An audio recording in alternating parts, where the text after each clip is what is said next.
Ô, Guilherme, e com relação ao Eduardo ser candidato a presidente, existe aí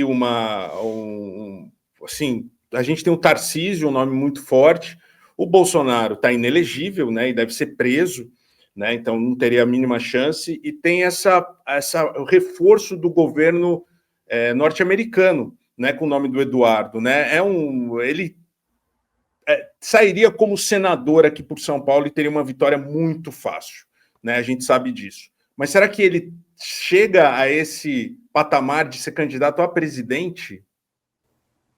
Olha, vocês sabem quem é o maior interessado nessa candidatura, né? Luiz Inácio Lula da Silva. É. Porque, cara, enfrentar o Eduardo é um presente para o Lula. O Tarcísio é um candidato muito perigoso, né? Porque o Tarcísio, ele engana muita gente de que ele é moderado, de que ele é comedido, né? Ele tem a torcida da Faria Lima. O Eduardo, ele tem problema, ele tem os mesmos problemas do pai, e muitos outros que o pai não tem. O Eduardo é um pioramento genético, né? Uma piora genética. Então, Para quem achou que não isso era afasta. possível, Jair Renan, então. Eu Ó, já... meu amigo. Cara, eu não sei não. Eu acho que o Jair Renan ainda é melhor. O Eduardo, ele é muito desestabilizador. Vocês colocariam dinheiro num país presidido pelo Eduardo Bolsonaro? Pense friamente. Pensa friamente. Qual é a segurança institucional que o Eduardo Bolsonaro dá, gente? Nenhuma. Né? Agora, o Eduardo Bolsonaro mobiliza aquele séquito fanático de bolsonaristas muito mais do que o Tarcísio. O cara que tá fanatizado, ele vê no Eduardo um igual, que ele não vê no Tarcísio mais.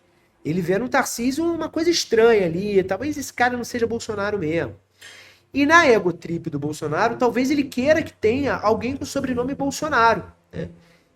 Se o STF mantiver o Jair Bolsonaro solto ou não condenado até abril, que é o prazo limite para o Tarcísio se desincompatibilizar do cargo de governador para disputar, é muito provável que um Jair solto insista na candidatura mesmo inelegível.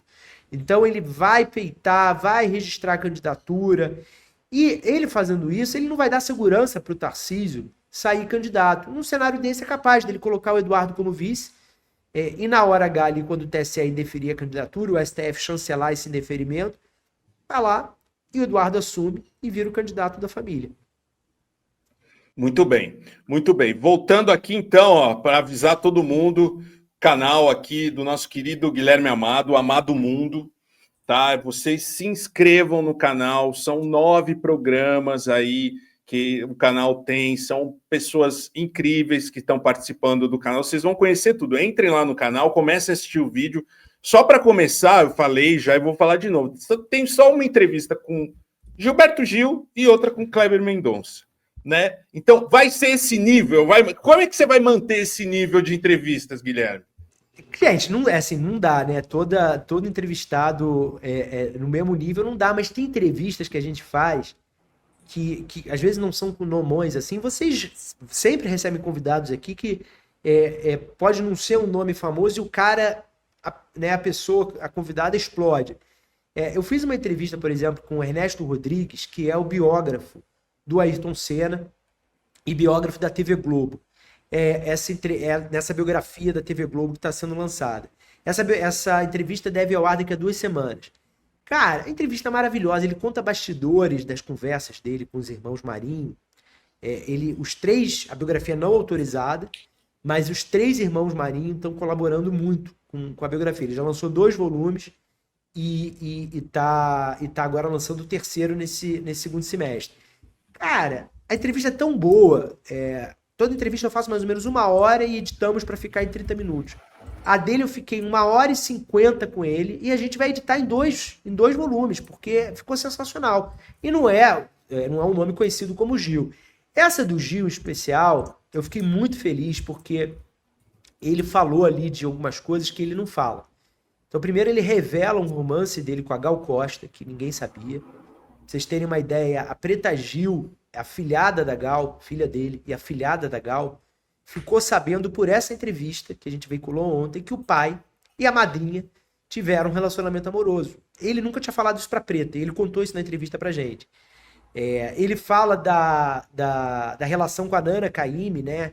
Que muita gente imaginava que ela tivesse morrido brigada com o Gil, eles foram casados, e ela, em 2019, ela deu uma entrevista em que ela disse que o Bolsonaro merecia uma chance. E falou, o Gil, o Caetano, o Chico, é tudo chupador de rola do Lula. E muita gente imaginava que por causa disso eles não tinham mais uma relação de amizade e tal. E aí eu pergunto pro Gil, eu falo assim, eu tenho a apuração de que ela não era uma bolsonarista, como muita gente tinha imaginado, mas sim que ela deu essa entrevista no momento em que a filha dela, Stella Caymmi, essa sim, uma defensora do Bolsonaro, vinha sendo muito atacada por ser defensora do Bolsonaro. E ela deu essa entrevista muito mais como uma mãe defendendo a filha e dizendo uma coisa ali para suavizar o Bolsonaro por causa da filha do que outra coisa. O Gil confirma isso e diz que ela morreu, eles muito amigos. E ele falou, eu fui casado com ela, eu sei a língua dela, ela tinha uma língua super ferina, era a mesma língua da minha sogra, mulher do Dorival Caymmi, então eu estava acostumado. Tem vários causos desse. E, cara, um sujeito que é um patrimônio do Brasil, né? Hoje, por acaso, é aniversário do Gilberto Gil. 83 anos.